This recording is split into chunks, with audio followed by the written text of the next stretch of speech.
Martin O'Neill just sent a massive message to the Celtic board about the AGM disaster, and you need to hear what he said. Nancy's arrival is now confirmed for next week. O'Neill has dropped a huge hint about Balquisha's future, and the Scottish Cup draw is happening this Sunday. Plus, O'Neill's revealed exactly what made that Feyenoord win so special. Big news all around, but first make sure you like this video and subscribe to the channel for more Celtic content. Celtic's AGM fallout has continued to dominate discussion around the club, and Martin O'Neill has now added his voice to the conversation with a pointed message about unity, transparency, and the standards the club should be upholding. Speaking ahead of what is expected to be his final match as interim manager, O'Neill addressed the wider issues surrounding governance and supporter frustration following a chaotic AGM which left many fans angered by the board's behaviour. While the Irishman has been careful throughout his second spell to keep his focus on football, his comments offered rare insight into how he views the current situation off the pitch. His tone was measured, but the meaning was unmistakable. Celtic must rediscover alignment between board, team, and support if they are to move forward. O'Neill's comments also carried the weight of someone who understands the club's history and identity more deeply than most. His references to brother Walfred and Jock Stein were deliberate, placing present-day issues against the backdrop of the values on which Celtic was built. At a time when many fans feel disconnected from those guiding the club, his words struck a chord. With Wilfried Nancy expected to take over next week and a new phase beginning, O'Neill's message arrives at an important moment. The team may be improving, but the unrest off the pitch remains unresolved, and the interim manager made it clear that unity must return if Celtic are to be at their best. He said, "I would like, in retrospect, for questions to be asked in a manner which would have made the board answer. A Celtic United would be a far, far better club than one disunited. It's not what brother Walfred brought in, and it's certainly not what Jock Stein did. Jock Stein would have been the first to say, 'Sorry, boys, we've got to get this together. We've got to be unified. That should be the aim for this football club, to be strong in Europe again.' That's what was set in 1967. O'Neill's comments highlight exactly what Celtic should be aiming for. He didn't single anyone out, but the point was clear. What happened at the AGM didn't reflect well on a club of Celtic's size and history. Fans have been frustrated with the board for a long time, and his words quietly acknowledge the issues supporters have been raising. Now for the main story, as Martin O'Neill has given the clearest indication yet that Celtic are on the verge of confirming Wilfried Nancy as the club's next permanent manager. Speaking ahead of what is expected to be his final match in charge on Sunday, O'Neill outlined the timeline of talks, reflected on his own interim spell, and offered a candid assessment of the squad Nancy will walk into next week. The Irishman has steadied Celtic through a turbulent spell, restoring confidence and guiding the team to 5 wins from 6 matches, including the historic 3-1 victory over Feyenoord in Rotterdam. That result has reshaped the club's European prospects and shifted the mood dramatically heading into December. With Celtic targeting a smooth managerial transition, O'Neill has now confirmed that discussions at board level are well advanced and nearing completion. O'Neill also addressed his own role, acknowledging that he always understood the nature of his short-term appointment.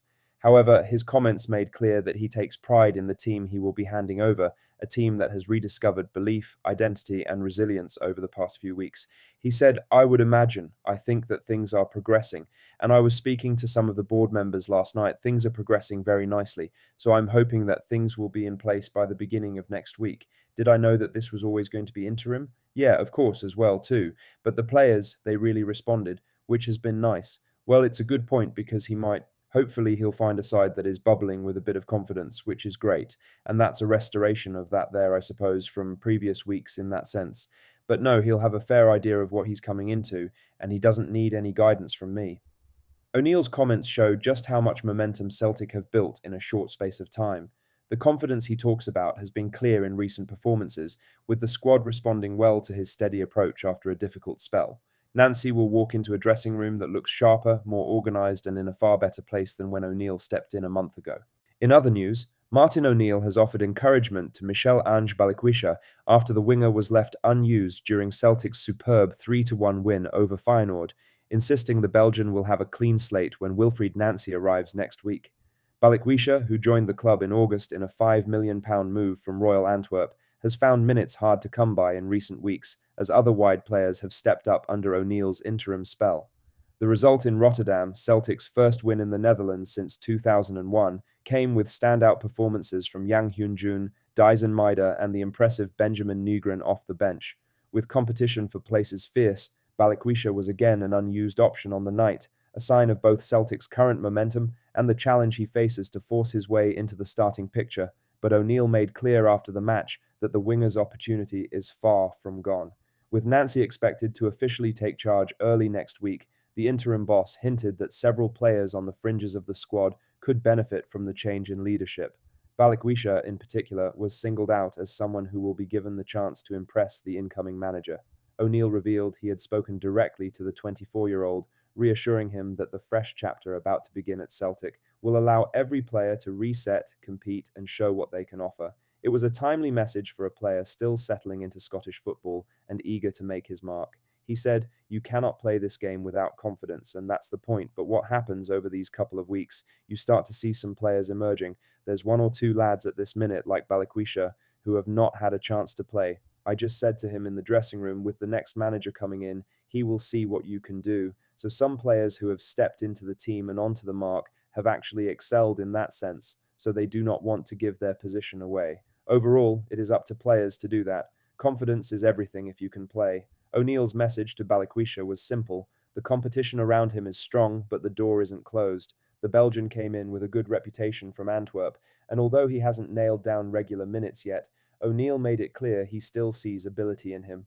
In other news, Celtic will soon discover their opponents in the next stage of the Scottish Cup, with the draw set to take place this week as the competition moves into its business end. Supporters won't have long to wait, and with Martin O'Neill's side-building momentum going into December, the cup draw has taken on added interest during a hectic period for the club.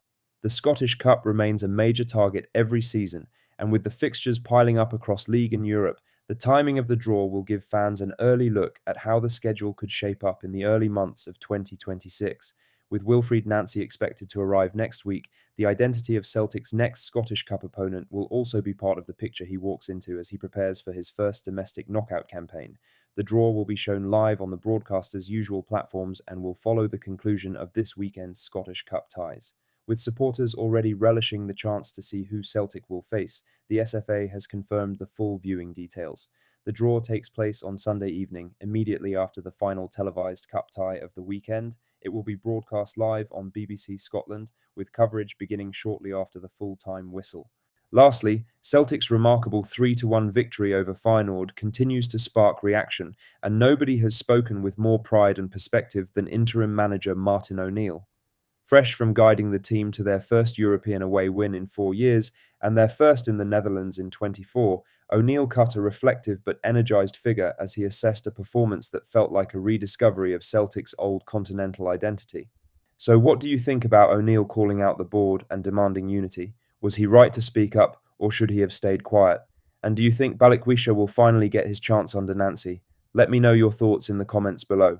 Make sure you like this video and subscribe to the channel for more Celtic content. Thank you, take care, goodbye.